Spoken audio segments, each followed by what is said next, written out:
is Apple's best computer. If you have one or if you're planning to buy one, you probably know how insane this thing is. But if you don't, here's a quick recap. In 2020, Apple introduced their own silicon Apple M1. This thing was super fast, very power efficient, and cool.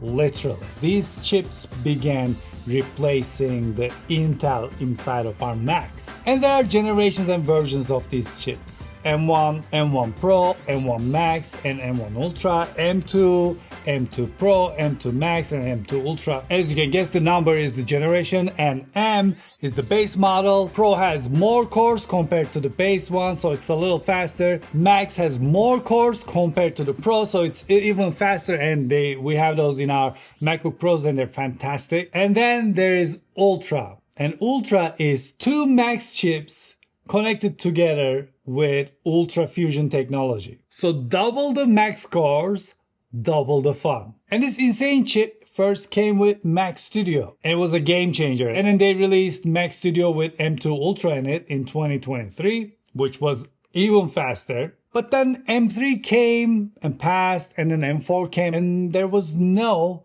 M3 or M4 Ultra Mac Studio. Until now. This is the brand new Mac Studio M3 Ultra. This monster has 32-core CPU, 80-core GPU, hardware-accelerated ray tracing, and 32-core neural engine. This review unit has 256GB of unified memory and 4TB of storage. However, if you like, you can get it up to 512GB of unified memory and 16TB of storage. 16. Mac Studio M3 Ultra also has 6 Thunderbolt 5 ports that support speeds up to 120 GB per second, and you can connect up to 8 6K 60Hz screens to this.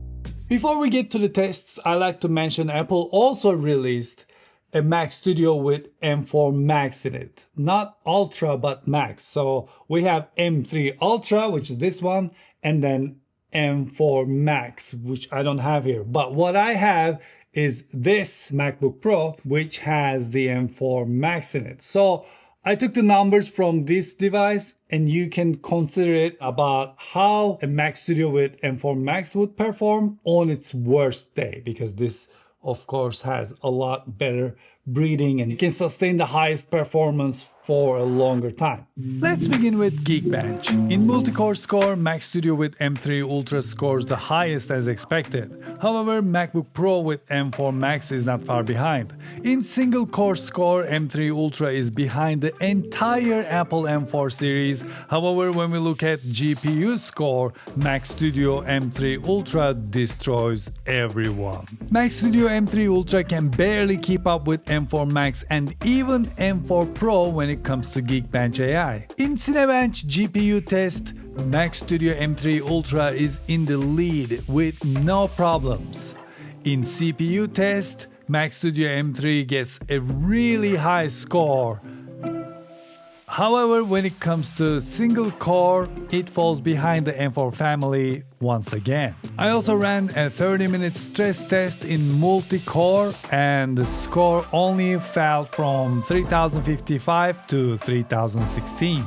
And when we look at the Blackmagic speed test, the 4TB storage has slightly slower write speeds. And that is going to show itself when we do the Lightroom test in a minute. Now that we've seen the synthetic test results, now let's see how this monster performs when it comes to real apps like Blender, Logic, Compressor, Final Cut, and Lightroom. Let's begin with Blender. Mac Studio M3 Ultra finishes rendering chips in just 66 seconds. And then just for funsies, I did the same test using CPU instead of GPU, and Mac Studio M3 Ultra took the lead with ease. Next up, Logic Pro. While bouncing this special song, M3 Ultra finished this task 10 seconds faster than M2 Ultra. And now, let's switch to Final Cut Pro. When it comes to applying denoiser, Mac Studio M3 Ultra finishes the task first. However, when it comes to exporting an 8K video file to ProRes, there isn't much difference. That's most likely because Final Cut needs to be updated to take advantage of the M3 Ultra.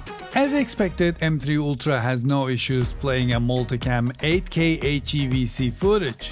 However, when it comes to scrubbing, there is still some stutter. I advise converting files to ProRes before editing in 8K if you're gonna scrub a lot. And now let's look at Lightroom. Exporting 100 RAW photos to JPEG only takes 13 seconds for M3 Ultra Max Studio to finish.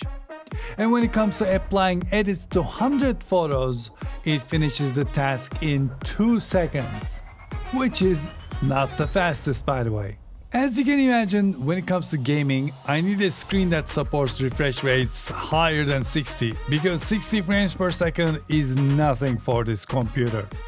So what does this mean? This means when it comes to having your LLM locally stored on this device, this means when it comes to doing more with your video editing software or with your Logic music editing software, everything is going to be a lot easier, and then there's going to be a lot headroom for the upcoming stuff. For example, when Magnetic Mask got released, our computers, especially in my case, the M2 Ultra Max Studio was ready to take advantage of that without slowing down. So whatever is coming next, this device is going to make that work easily. Well, thank you very much for watching this episode.